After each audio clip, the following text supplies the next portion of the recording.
saudara-saudara kami, berkhusus Al-Mukarram Al-Ustaz Muhammad Dud wa Raisul Musalla, dan juga ketua musalla yaitu Bapak orang tua kami, Bapak Misah beserta keluarga, dan juga orang tua kami ketua pembangunan Bapak Nur Ali beserta keluarga dan staf dan jajarannya, dan juga orang tua kami dan guru kami Al-Ustaz Ismail. Mudah-mudahan beliau selalu disehatkan umurnya, dipanjangkan umurnya, selalu Allah berikan selalu kesehatan. Dan yang tak lupa pula para hadirin bapak-bapak yang saya cintai, yang saya banggakan, yang mohon maaf tidak bisa saya sebutkan namanya satu persatu. Namun insya Allah Bapak tidak mengurangi rasa hormat dan takzim saya kepada bapak-bapak sekalian. Alhamdulillah, sebelum kita mulai, mari kita membacakan Quran suratul Fatihah. Allahumma inna natawassalu ilaika bi nabiyyika Muhammad sallallahu alaihi wasallam, wa inna tawajjahna bika ila rabbina fi hajatina. Allahumma ij'al majalisana majalisa Rasulillah, wa ayyamana ayyama Rasulillah, wa ayyamana ya Rasulillah, wa shrah sudurana bi'ulumi Rasulillah. Allahumma inna qulubana bihubbi sayyidina Rasulillah sallallahu alaihi wasallam.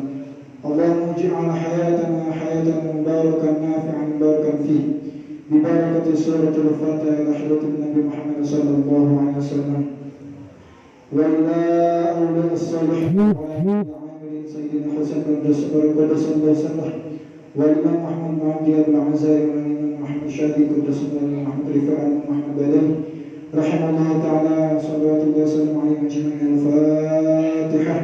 أعوذ بالله من الشيطان الرجيم. بسم الله الرحمن الرحيم.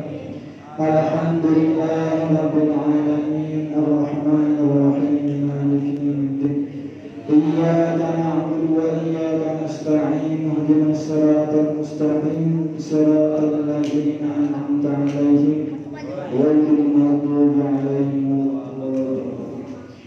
Alhamdulillah bapak-bapak, kita bisa melanjutkan pengajian mingguan kita. Mudah-mudahan senantiasa Allah berikan istiqomah terus menerus agar kita selalu mengikuti pengajian tiap malam minggu.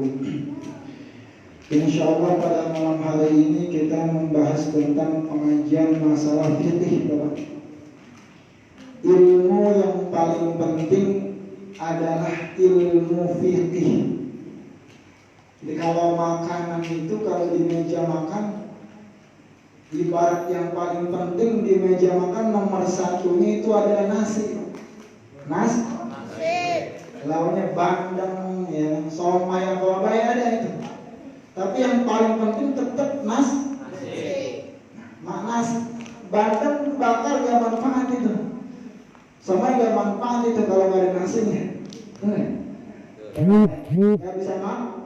Ada bandeng, ada ikan, ada segala macam, ada bakso. Tapi gak ada nasinya. Kira-kira enak gak tuh? Enggak ya? Jadi ilmu ibarat nasi. Kalau ilmu-ilmu yang lain itu ibarat nasi. Tapi kalau ilmu fikih ini ilmu yang paling penting. Ibarat nasi. Kalau nasinya enggak ada, ukuran kita. Tapi kalau nasinya ada, walaupun cuma ada garam juga insya Allah deh. Maaf. Coba wajah cantik kasih makan dulu nasinya. Kepedesan. Ya weh. Maka ilmu fikih ini ibarat ilmu yang paling penting. Bukan yang lain tidak penting, bukan. Yang lain hanya pelengkap. Yang lain memiliki, kita alhamdulillah. Tapi yang kalau seandainya yang paling penting kita sudah miliki, insya Allah cukup buat bekal kehidupan kita. Alhamdulillah. Kenapa topik ini bisa menjadi pelajaran atau ilmu yang paling penting? Karena di dalam ilmu fikih ini ngebahas tentang apa-apa yang diwajibkan buat kita, seperti ibadah sholat, zakat, puasa, pergi haji, ya kan Pak? Itu semua tidak ada di ilmu manapun kecuali di dalam ilmu fikih. Semua yang bersangkut pautan dengan ibadah yang itu diwajibkan oleh kita dari Allah Subhanahu wa taala adanya di ilmu fikih. Makanya fikih itu menjadi pelajaran yang teramat dan paling penting. Alhamdulillah. Itu kenapa sebabnya fikih itu paling penting. Kalau kita sholat, kita nggak belajar fikih. Kita orang sholat belajar hadis doang. Ya kan? Syahadatu an la ilaha illallah wa anna Muhammadar Rasulullah wa iqamus shalah. Kata hadis dirikanlah sholat. Cuma kita nggak belajar fikihnya, nggak belajar bagaimana sholat, rukuk bagaimana, sujud nggak bagaimana. Kira-kira nemu nggak? Nggak nemu. Cuma tahu bahwasanya Allah itu mewajibkan kita sholat. Dipikirlah kita yang mengerti bagaimana kita sujud, bagaimana kita sholat biar diterima. Nah itu namanya ada di dalam ilmu fikih. Makanya sangat penting. Insya Allah walau seminggu sekali atau 2 minggu sekali kita semua mendapatkan keistiqomahan untuk belajar ilmu fikih ini. Ilmu fikih ini yang kedua kita memakai kitab Safinatul Najah. Safinatul Najah ini Pak bahasa Arab. Safinah itu artinya kapal laut. An-Najah itu lurus atau selamat. Jadi orang yang naik perahu kalau lewat orang yang naik perahu atau naik kapal kalau dia melewati menyeberangi lautan, insya Allah selamat. Jangan Bapak minum sudah lewatin kali ini Citarum nggak pakai apa-apa kira-kira. Kandung nggak? Kandung. Nggak bisa berenang? Kandung nggak kan? Apalagi nyeberangi lah. Nah kitab ini namanya Safinatul Najah. Kapal yang membawa manusia menuju keselamatan. Artinya apa? Dengan ilmu fikih ini, insya Allah kita dapat dibawa oleh ilmu fikih membawa keselamatan dunia dan akhirat. Kenapa? Karena ibadah kita dibenerin di dalam ilmu fikih. Ibadah kita diajarin di dalam ilmu fikih. Makanya kitab ini diberikan nama Safinatul, kapal yang membawa keselamatan. Tuh. Mudah-mudahan bisa memberikan manfaat buat kita.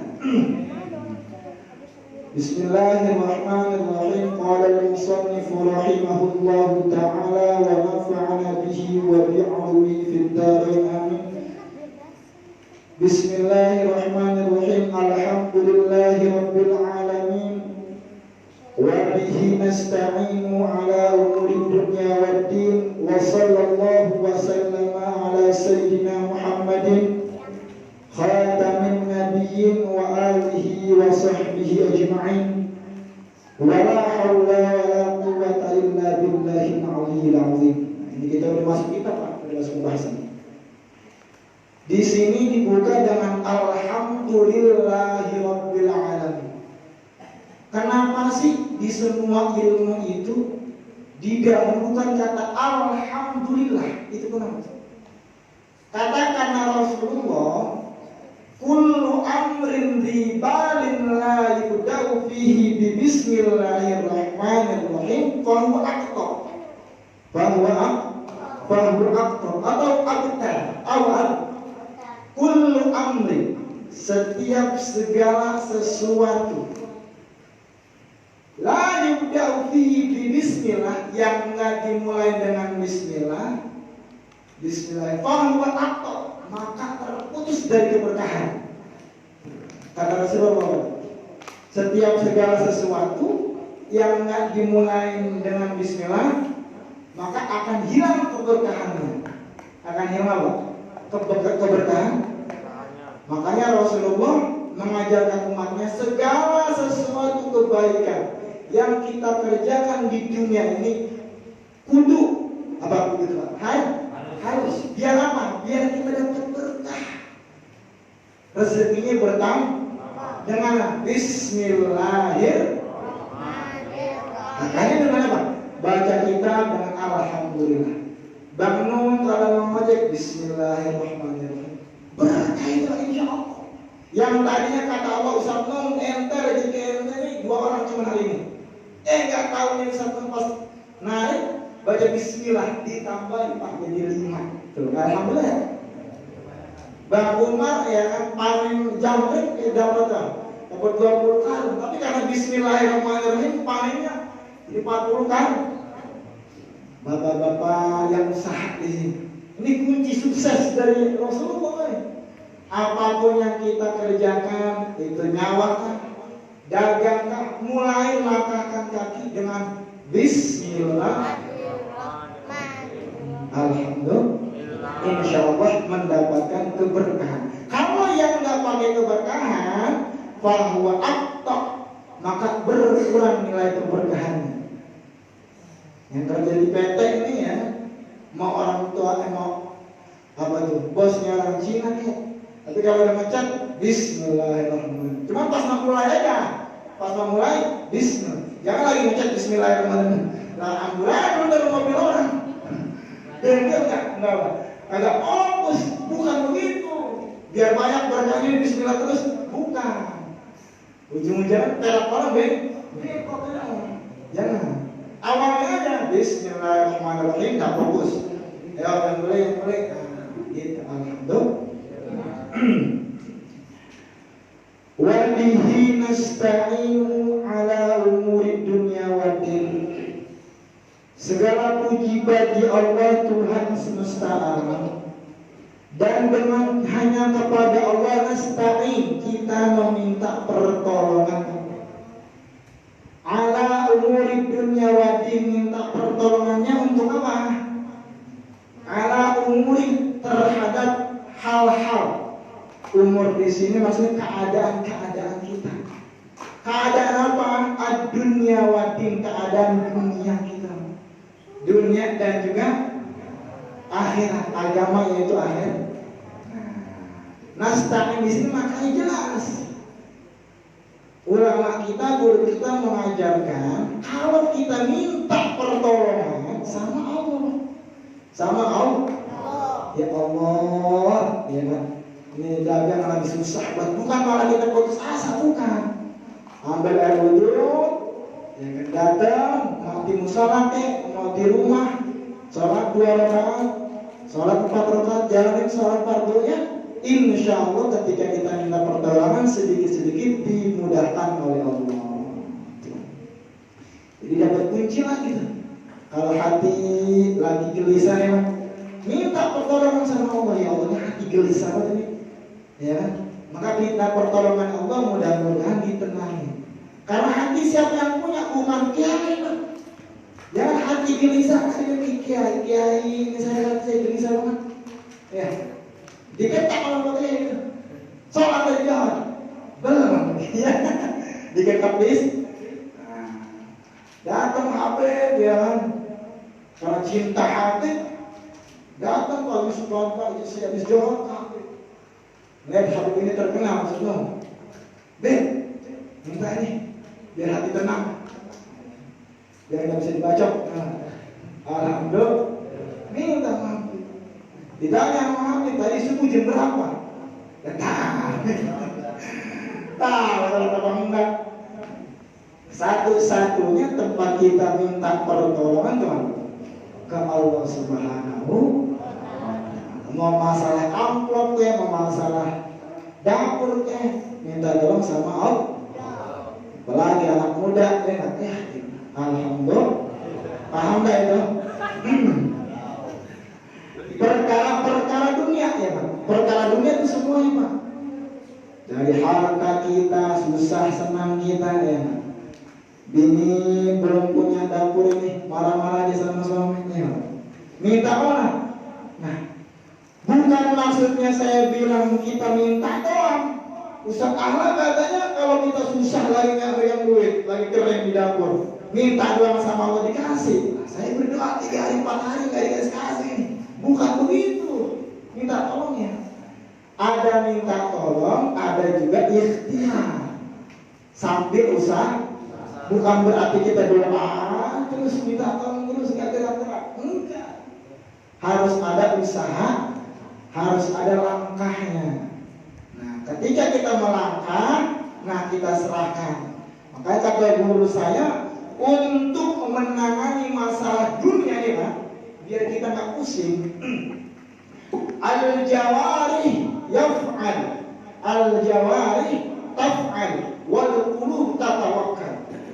Kata syekh saya tuh, guru saya tuh, silakan di dunia seusaha kita, semampu kita, tapi hati al-qulub tatawakal, tetap bertawakal, hasilnya kepada Allah. Silakan dagang, mau corona mau nggak, dagang aja dah, hasilnya kita serahkan. Ya Allah, saya buat dari nafkah nih, daripada besok anak saya ditipu sama gurunya belum bayaran, nggak bisa ngasih rapot, ya kan? Ketakutan corona aja ya. Kan udah kolor ya, urus. Jadi maka hasilnya kita serahkan sama Allah. Tapi tetap kita berikhtiar. Ya, itu maksudnya. Yang salah itu kita kerja sama atasan, tapi ngarepnya itu ngarep sama orang manusia, ini yang salah. Yang kita kerja apapun di dunia ini, kerjaan kita masing-masing, cuman hasilnya kita berharap sama manusia, ini yang salah. Nah, ini yang nggak boleh, karena meminta rezeki pertolongan hanya kepada Allah Subhanahu wa Ta'ala. Baik dalam urusan dunia, terlebih urusan agama. Wa sallallahu wa sallama ala sayyidina Muhammadin khatamin nabiyyin. Dan salawat kepada Rasulullah sallallahu alaihi wasallam serta salam khatamin nabiyyin, yang mana beliau adalah penutup para nabi Allah, wa alihi, dan juga kepada keluarganya, wa sahbihi, dan juga sahabat-sahabatnya, ajma'in, semua. Kalau kita pengen lebih detail tahu berapa jumlah sahabat Rasul, itu ada yang mengatakan 1.224.000 sahabat, 124.000 sahabat. Ada yang mengatakan juga 160.000 sahabat, 160.000 sahabat. Yang paling afdal yang mana? Yang paling afdal yang 4. Sayyidina Abu Bakar, Umar, Utsman, wa Ali. Itu yang paling afdal. Wala haula wala quwwata illa billahil aliyyil azim. Dan tidak ada daya dan upaya kecuali Allah, kecuali hanya milik Allah. Al-Aliyyul Azim, yang maha tinggi, yang maha agung. Apa maksud daripada tidak ada daya dan upaya? Tidak ada daya manusia, Pak. Kita ini nggak bisa bergerak nih. Kita ini nggak bisa bergerak. Jangan kan bergerak banyak nih. Buat ngegerakin diri kita ini dengan izin Allah dan ketentuan Allah. Ini bergerak bisa ngomong megang begini aja nih. Kalau Allah nggak izinin, nah diam kita. Tuh. Alhamdulillah. Bisa kerja di mana-mana, itu karena Allah. Bisa punya ini, punya itu karena Allah. Jangankan masalah harta, kita bisa melihat aja, Masya Allah, ini karena Allah. Kalau kita ke dokter, dibutain satu jam aja, kemudian bisa melihat dengan alat pembantuan itu. Alat dokter dia bisa melihat, itu habis berpuluh-puluh juta. Jantung ini kalau dibentuk, minta dokter bantu buat ngegerakin itu bisa berpuluh-puluh juta. Nah, sekarang kita sehat walafiat ini dengan cara apa? Karena Allah manusia itu lemah. Manusia itu lemah. Wa quwwata, dan enggak ada kekuatan manusia itu, lemah di mata Allah. Illa billah, kecuali kekuatan dan juga kekuasaan hanyalah milik Allah.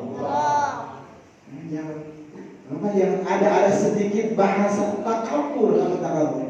sedikit sombong. Karena kita nggak punya apa?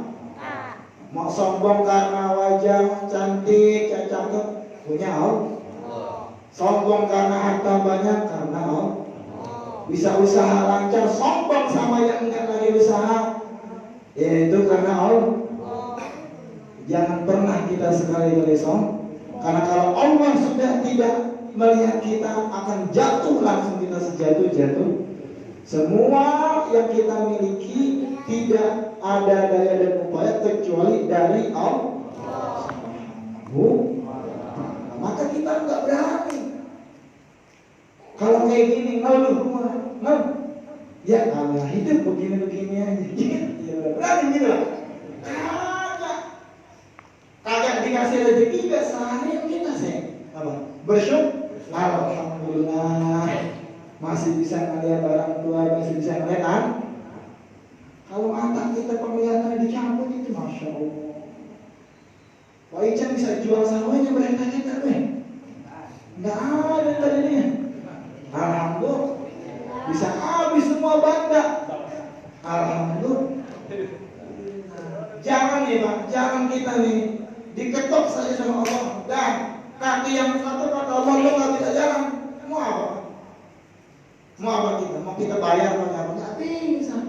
Bayarnya dengan apa? Dengan bersyukur. Alhamdulillah. Dan juga enggak alhamdulillah. Begitu cara menikmati seni hidup. Kan kalau begitu ya pindah. Alhamdulillah. Biar kita enggak keluar ya. Ini Mbak Menung nggak dapat tarikan, ngocehnya ke tetangga ke saya, Bang Samudin, ya enggak? Nah, kalau nggak dapat tarikan, ngocehnya ke saya, bener nggak tuh? Kagak pernah. Alhamdulillah. Saya juga alhamdulillah masih punya kerjaan. Barangkali hari ini nggak ada, besok hari didobel. Tuh, begitu. Alhamdulillah hari ini nggak ada. Besok nggak ada lagi, alhamdulillah. Besok nggak ada lagi, alhamdulillah. Tahu-tahu Allah tadi jabatan nanti kerjanya beda. Alhamdulillah. Jangan lari ke tetangga, ngedumel, jangan itu. Alhamdulillah. Iya. Jangan. Bagaimana? Iya. Alhamdulillah. Paham itu bang ya? Alhamdulillah. Dan itu pembukaan. Bukan setengah jam. Lanjut ini Pak ya. Bismillahirrahmanirrahim. Faslun, bermula ini pasal. Kalau kita itu, kalau batasan itu batas gitu. Jadi kalau musola kan ada garis-garisnya. Nah kalau kitab itu ada pasal-pasal kelas-kelasnya, kelas 1, kelas 2, kelas 3. Faslun, bermula ini pasal. Arkanul Islami khamsatun. Bermula rukun-rukun Islam itu ada 5. Jadi kita belum disebut, belum sempurna Islam kita kalau rukun-rukunnya belum terpenuhi. Jadi kan kalau makan itu pasti ada nasinya, pasti ada piringnya, pasti ada apa lagi tuh? Ada sendoknya atau tangan kita, pasti ada tempat masak nasi. Nah kalau tempat masak nasinya nggak ada, cuma ada beras, jadi nggak nasi itu? Islam juga begitu. Bisa dimakan nasi yang belum dimasak. Kalau memang nggak ada kompornya, yang boleh makan. Nah Islam juga begitu. Nah, ada 5 rukun Islam. Kalau yang 5 ini belum kita penuhi, maka Islam kita belum sempurna. Apa yang 5 itu? Arkanul Islami khamsatun. Syahadatu an la ilaha illallah wa anna sayyidana wa maulana Muhammadan abduhu wa rasuluh wa iqamus salati wa ita'uz zakati wa shawmu ramadana wa hajjul baiti man istata'a ilaihi sabila. Yang pertama, syahadatu an la ilaha illallah. Bersaksi dalam diri kita, hati kita, Agak susah sebenarnya menyaksikan. Sebab bukan kayak nyaksiin orang nikah, gampang itu, lancar, sah, pasti sah. Kalau itu enggak, yang menyaksikan sahnya itu di kita sendiri tuh. Benar enggak di Islam itu? Kalau cuma hanya asyhadu an la itu orang bisa anti-Islam. Cuma di Islam kita kuantitas kita, kualitasnya itu yang tahu itu di kita. Makanya susah. Sewajarnya nggak bisa nanya. Nanya nung, gimana nih Islam gue nih? Kuat gak lah? Yang tahu hanya siapa? Hanya wajah sendiri. Tanya diri sendiri. Syahadatu an la ilaha illallah. Bersaksi bahwasanya tidak ada Tuhan selain Allah. Nah, ini biasanya nerangin ini kenapa ini? Ini masalahnya simpel, cuma susah. Tidak ada Tuhan selain Allah. Ya, kita bersaksi tidak ada Tuhan selain Allah. Ditinggal aja nggak dijelasin. Maksud tidak ada Tuhan selain Allah itu gimana sih? Maksud tidak ada Tuhan selain Allah, kita meyakini nggak ada kemudahan, nggak ada yang nolongin kita, nggak ada yang ngasih rezeki kepada kita, nggak ada yang ngasih anak kepada kita, nggak ada yang ngasih keberkahan sama kita, nggak ada tempat penolong selain Allah, nggak ada tempat curhat selain Allah. Facebooknya, guys, bangnya curhat di Facebook. Dengar bang ya, biar nggak curhat di Facebook. Kalau nyampe ilmu boleh. Kalau mau curhat gimana? Pes? Jangan. Tidak ada tempat mengeluh kecuali sama Allah. Tidak ada tempat meminta kecuali sama Allah. Datang usaha aja lah. Lagi macet ya Allah, ini usaha lagi orang ini susah mah dapat duit 5.000. Ngos-ngosan dulu kampung-kampung orang, ya kan? Boro-boro ini, ya kan? Sedikitnya aja itu susah. Mintanya sama siapa Pak? Jangan kita era-era minta sama yang lain, minta sama manusia. Berharap minta sama Allah sampai usaha. Minta pertolongan, minta kemudahan. Kalau istri belum punya anak, minta anak. Kalau istri belum punya kerjaan, pengen kerjaan, minta pekerjaan. Suami nggak punya kerjaan, minta pekerjaan sama suami. Ya kan, yang muda belum punya istri, jangan dulu kalau belum waktunya. Fokus kerja dong. Bangun sinis amat mulanya. Alhamdulillah. Tidak ada jalan untuk kita mengeluh, meminta pertolongan kecuali hanya kepada Allah. Susah. Ya. Saya juga masih susah, tapi sedikit insya Allah, mudah-mudahan. Karena apa Pak? Karena nanti jika ini kita baik, maka mengeluh dengan orang lain akan berkurang. Yang tadinya kalau kita susah, semua sekampung orang kita sabarin.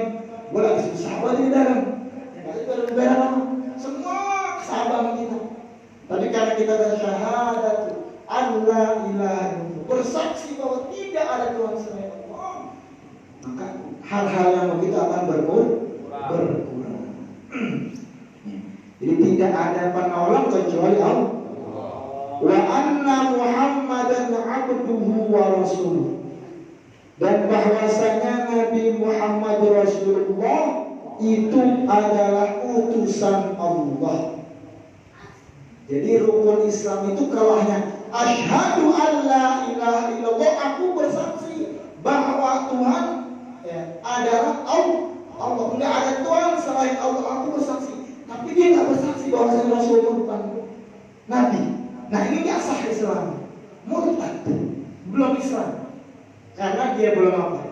Belum menyaksikan bahwa Rasulullah Sallallahu Alaihi Wasallam itu sebagai utusan dari Allah Subhanahu Wa Taala untuk apa? Membawa agama Allah Subhanahu Wa Taala dan untuk menyebarkan agama Islam yang rahmatan lil alamin. Jadi makanya kita selain kita disuruh bersaksi kepada Rasul, kita dianjurkan dan sangat dianjurkan mencintai Rasulullah. Guru saya itu selalu mengajarkan bagaimana kita untuk mencintai Rasul lebih dari kita mencintai diri sendiri, lebih dari kita mencintai istri kita sendiri, lebih dari kita mencintai harga diri kita, harta kita, anak kita, jabatan kita. Rasul nomor pertama. Makanya guru saya itu Syekh Muhammadin, orang Banten itu. Ketika beliau bercerita tentang bagaimana dulu sahabi itu orang-orang yang melihat Rasul cuma dari kalangan perempuan. Ini mah dari kalangan perempuan aja, belum dari kalangan laki-laki. Ketika perang itu, ini menggambarkan bagaimana mereka itu cinta Rasul. Perang mereka, suami kan ikut Pak. Kalau perempuan cuma nabuk doang, menyemangatin doang. Ayo abang perang balik aja. Nabuk beduk. Biar perangnya senang. Anaknya dia yang udah gede ikut, babanya ikut, mantunya ikut, semua ikut, engkongnya ikut perang sama Rasul. Perang betul Rasul sama keluarga dia. Nah, para perempuan-perempuan yang lain nungguin pak keluarganya, benar? Orang tuanya nungguin. Pulang dah tuh, kucuk-kucuk mereka pulang. Apa yang ditanya itu sama perempuan mbak? Mereka bukan menanyakan mana suami saya. Habis perang pak, habis perang. Habis perang itu kan cuma dua jawaban. Enggak balik mati. Kalau balik berarti selamat. Mana bapak saya? Mana orang tua saya? Mana anak saya? Mantu saya? Mertua saya? Cucu saya mana? Enggak, itu pak yang dikeluarin. Itu lagi perang pak. Yang taruhannya itu enggak ditanya. Tapi apa yang keluar dari mulut perempuan-perempuan itu? Ma fa'ala Rasulullah. Ma fa'ala Rasulullah. Ma fa'ala Rasulullah. Apa yang terjadi pada Rasulullah? Apa yang terjadi pada Rasulullah? Mana Rasulullah? Rasulullah mana masih hidup kan? Mana Rasulullah? Belum melihat Rasulullah dia. Hatinya semakin kencang. Oh, no, ada suami saya bodoh amat, apa ada Rasulullah? Bodoh amat. Yang saya cari Rasulullah mana Rasulullah? Apa yang terjadi Rasulullah? Rasulullah bergebuk nggak? Rasulullah berbahagia nggak? Gimana palanya Rasulullah selamatnya? Oh, betul saya bodoh. Mana ada Rasulullah? Apa yang terjadi pada Rasulullah? Dari jauh kelihatan. Alhamdulillah Rasulullah selamat. Bahagia dia Pak. Alhamdulillah Rasulullah selamat setelah datang. Alhamdulillah. Mereka tersenyum lagi Pak. Yang tadinya mereka sedih tersenyum lagi. Alhamdulillah Rasulullah telah datang. Rasulullah selamat. Rasulullah juga baik saja. Maafkanlah Rasulullah. Ketika Rasulullah datang, mereka diam mereka. Karena saking bahagianya Rasulullah itu selamat. Andai kata Rasulullah nggak selamat, maka kehidupan mereka itu akan nggak ternilai itu, sakit itu. Walaupun ada harta, ada semua, tapi nggak ada Rasulullah, itu ada yang kurang. Makanya mereka harus mencari Rasul. Di depan Rasulullah tak pernah dihitung dengan suaminya, babanya, anaknya. Yang dia cari hanya Rasul. Menangis dia kenapa? Takut kehilangan Rasul. Takut mereka tuh nggak melihat Rasulullah lagi, takut. Alhamdulillah Rasulullah selamat, bisa melihat Rasulullah lagi, bisa melihat ujangan dari Rasulullah. Nggak ditanya, babanya masih selamat itu nggak ditanya. Nah, pas sampai rumah, ketemu, alhamdulillah baru ditanya, habis sehat, anak sehat. Lah, tadi lu nggak ngikut gue, ya kagak itu mah Rasulullah selalu yang baik. Pas sampai rumah, baru keinginan Rasulullah kalau keluarga itu menandakan bagaimana sahabat atau sahabiyah itu cinta kepada Rasulullah Sallallahu alaihi wasallam. Mudah-mudahan kita diberikan rasa cinta kita kepada Rasulullah sallallahu alaihi wasallam. Akan ketika Rasulullah itu meninggal, ketika Rasulullah meninggal, coba bayangin, kayak tadi mau mati atau enggak yang diingat Rasulullah. Pas Rasulullah mau meninggal nih di depannya Sayyidah Aisyah, semua keluarga sahabat-sahabatnya di depan Rasulullah. Apa yang disebut Rasulullah yang keluar dari lisan yang mulia ini? Atau ya Khadijah, apa istriku? Bukan, Pak. Ya zaujati, wahai istriku, enggak. Ya binti, wahai anak perempuan, enggak. Ya ummati, ya ummati, ya ummati, 3 kali. Wahai umatku, umatku. Betapa cinta Rasul sampai mau meninggal itu kita kesebut itu. Kita itu bukan yang lain, kita itu kesebut.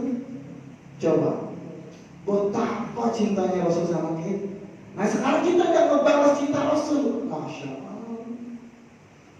Kalau kita anak muda ya, kita cinta anak kewa ini, ya cinta banget kita nih. Terus nggak dibalas cinta kita, ya Allah, tasbih bergerak, tasbih bergerak, samperin apa yang ngajak apa? Samperin, nggak enak, nggak dibalas. Tapi Rasulullah enggak.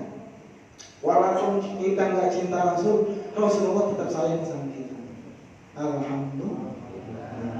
Masya Allah. Makanya sedikit kita belajar mencintai Rasul. Kenapa kita bisa mencintai Rasul? Harus mencintai Rasul. Kita nggak bisa masuk Islam. Islam nggak bisa hadir, iman nggak bakal ada dalam hati kita tanpa wasilah pintu Rasulullah SAW. Maka nggak bisa.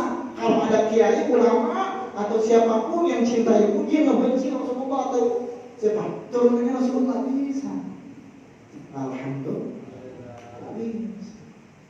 Makanya nih anak-anak yang muda nih yang aktif di sosmed itu, ketika ada habaib yang salah, tetap salahnya itu bencinya dengan kesalahannya saya. Jangan orangnya. Habaib juga manusia, keturunan Rasul juga manusia. Ketika mereka salah, katakan salah. Oh, Habib ini salah. Cuman saya meyakini dan saya kesal cuman karena ya misalkan akhlaknya atau perkataannya, kesal sama perbuatan aja. Maksudnya perilakunya. Jangan sama zat orangnya, jangan. Nggak diajarin sama Rasul. Misal nih, Ustaz Nung ya kan, tiap pagi ngebagerin mangga saya. Misalnya, maka kita nggak boleh benci sama Bang Nung, nggak boleh, Pak. Cuma saya benci sama kelakuan Ustaz Nung itu. Nggak pulang pagi-pagi dan ngebagerin mangga orang. Cukup dengan perbuatannya aja. Jangan benci orang, jangan. Tapi kalau seandainya kita bertemu, kalau kita masih nggak benci, kita masih takut. Karena kita hanya membenci ucapannya, perbuatannya, ya, maling ini yang dibenci, bukan orang. Makanya kata Al-Habib Murun dan Maulana Syekh Osama itu sama Syekh Al-Habib Maulana Ali Jufri itu, uhibbus Yahudi, uhibbus Nasrani, saya mencintai orang kafir. Saya mencintai orang Yahudi, saya mencintai. Nah, Yahudi bang, saya mencintai orang Nasrani. Kenapa? Mereka, saya cinta mereka karena dalam hati mereka itu ada la ilaha illallah Muhammadur Rasulullah. Cuma tertutup. Kita sesama orang Islam berantem. Nggak ada berantem. Alhamdulillah. Rasulullah nggak mengajarkan kita itu dengki atau jahat sama tetangga sesama Islam. Kalau benci sama orangnya, benci atau benci sama kelakuannya, bencilah kelakuannya, bencilah akhlaknya, bencilah ucapannya. Jangan benci orang. Alhamdulillah, mudah-mudahan kita berjumpa ya. Wa iqamus sholati, dan juga mendirikan sholat. Nah ini ada ucapan mendirikan sholat, bukan wafi'alus sholat. Bukan mengerjakan sholat, mendirikan sholat. Jadi ibarat diri itu, kalau kita bikin apa nih, pondasi musola itu. Kira-kira kalau musola bisa diri, itu pondasinya harus kuat atau gimana? Harus kuat.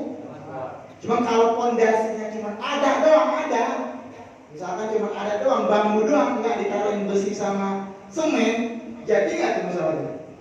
Ambruk. Kalau cuma ngerjain sholat doang, itu kayak membuat pondasi dari bambu dibuat kotak, cuma nggak dipakein semen. Nah itu kira-kira gimana? Roboh terus, didiriin roboh, nggak kuat. Beda dengan orang membuat rumah, pondasi rumah itu, pondasinya ada semennya, ditaruhin besi lagi. Udah ditaruhin besi, ditaruhin kering gitu. Alhamdulillah, kuat nggak tuh? Kuat. Mau bagaimana juga tetap sholat. Maksudnya bagaimana? Maksudnya ketika pondasi itu kuat, ujian apapun yang menimpa kita tetap sholat. Ketika pondasinya kuat ini, mau dibikin 4 tingkat juga tetap kuat. Kenapa? Karena pondasinya kuat. Ketika pondasi kita kuat, sholat kita kuat, mau bagaimana corona juga 2 tahun 3 tahun tetap kita sholat, Pak. Tetap kita sholat. Anak pada badar sama kita, tetap kita sholat. Usaha lagi macet, tetap kita sholat. Kenapa? Pondasi kita sudah kuat. Coba kalau pondasi kayak tadi, jangan ditingkat, kena angin aja rubuh.